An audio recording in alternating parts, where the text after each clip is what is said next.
Expected है इस counter में। अपोलो हॉस्पिटल्स कल भारी भरकम इसकी पिटाई हुई थी, आज देखते हैं इस पर कैसा एक्शन रहेगा। 4% कल फिसला है। कुणाल जी एक बार अपोलो हॉस्पिटल्स के चार्ट देखें, बताएं सर आज के लिए सपोर्ट्स कहां से आते हैं। कल 6100 पर बंद हुआ था सर।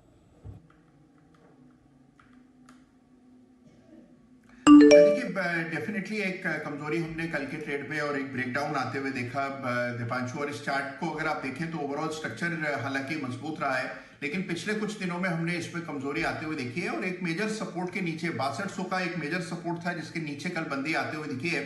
तो मुझे लगता है कि जो फॉल शुरू हुआ है ये थोड़ा और गहरा सकता है। बड़ा सपोर्ट चार्ट पर अब 5850 के आसपास नजर आता है, तो मुझे लगता है कि और यहां से 250 रुपए की गिरावट मुमकिन है।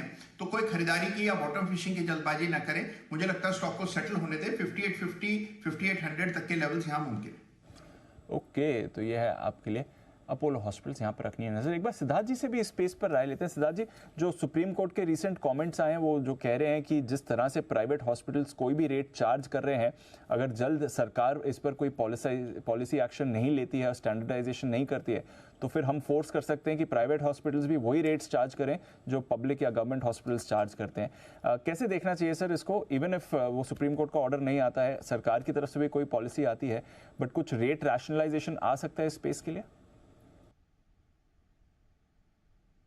जी बिल्कुल दीपांशु, मुझे लगता है कि इसमें रेट रैशनलाइजेशन आ सकता है क्योंकि सरकार इस पे जरूर वर्कआउट करेगी, बिकॉज इवेंचुअली आप जानते हैं कि हम जब कवर करते हैं, क्योंकि एक समय पे मैं किम्स कवर करता था, एक समय पे मैं मैक्स हेल्थ केयर कवर करता था, तो यहाँ पे भी जो बातें की जाती है एवरेज बेड यूटिलाइजेशन की, कि एवरेज रेवेन्यू पर बेड कितना आता है और उसमें क्या वाई या क्यू ग्रोथ आता है, तो डेफिनेटली ग्रोथ तो बहुत ज्यादा है, बट इसमें थोड़ा नेगेटिव रह सकता है सेक्टर के लिए, क्योंकि कुछ ना कुछ रैशनलाइजेशन आ सकता है, जिसके लिए अगर आपको इस समूह में कुछ चुनना हो तो थोड़ा सा वेट एंड वॉच करना चाहिए, थोड़ा एक आध क्वार्टर देखना चाहिए किस हिसाब से न्यूज फ्लो आते हैं, उसके बाद ही इस सेक्टर में एंटर करना चाहिए। ओवरऑल डायग्नोस्टिक स्पेस मुझे काफी अच्छा लग रहा है कंपेयर टू हॉस्पिटल्स अभी, क्योंकि मैं मानता हूं कि कोविड के बाद अब जो नॉर्मलसी आ गई है ये स्पेस में, डायग्नोस्टिक स्पेस काफी अच्छा परफॉर्म कर सकता है। ओके, डायग्नोस्टिक स्पेस रह सकता है मजबूत। आइए बंसल जी भी इस पर कुछ विशेष टिप्पणी देना चाहते हैं। बंसल जी बताएं सर। देख अनिल जी, एक तो टिप्पणी और एक चाहता हूं अनिल जी इस पर आप शो भी करें। जैसे supreme court Anil ji charges के ऊपर बोल रहा है, सबसे बड़ी आज की डेट में समस्या ये है अनिल जी, प्राइवेट हॉस्पिटल्स में आपको इमरजेंसी के अंदर बेड नहीं मिलता है, स्पेशली अगर आप मतलब कि ऑड आवर्स में जाते हैं, लेट में जाते हैं। जानकारी चाहिए अनिल जी डॉक्टर से। देखिए गवर्नमेंट हॉस्पिटल्स में तो अनिल जी पहले भी नहीं मिलता था, प्राइवेट में तो अनिल जी मिलना चाहिए। और खास बात क्या अनिल जी, अधिकतर जो प्राइवेट हॉस्पिटल, एक जो मैक्स साकेत हॉस्पिटल है जिसके डॉक्टर्स शाम को बैठे रहते हैं अनिल जी आपके यहाँ शो पे अनिल जी, इन्होंने पूरा मेडिकल टूरिज्म खोल रखा है, मतलब कि बाहर से दूसरे देशों के लोगों को लेके आते हैं अनिल जी।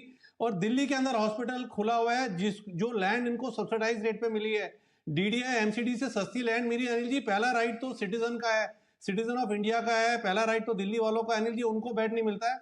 बड़ी बदतमीजी से अनिल जी इनका स्टाफ बात करता है, बेसिकली बेड नहीं देते हैं। इसमें भी सुप्रीम कोर्ट को बोलना चाहिए अनिल जी। 2 वकीलों को, सीनियर वकील को तो मैंने अप्रोच करा है कि एक पीएल डाल दो अनिल जी। सुप्रीम कोर्ट से डरते हैं कि पेनल्टी लग जाती है, वकील के ऊपर एक्शन होता है, इस पर भी सीरियस एक्शन होना चाहिए अनिल जी। बेड मिलना इमरजेंसी के अंदर, अगर मैं पेमेंट दे रहा हूं तो मेरा अनिल जी जन्म सिद्ध अधिकार है, ये medical tourism in private hospitals को बंद करना चाहिए। बहुत इंपॉर्टेंट और इंटरेस्टिंग मुद्दा है बिल्कुल।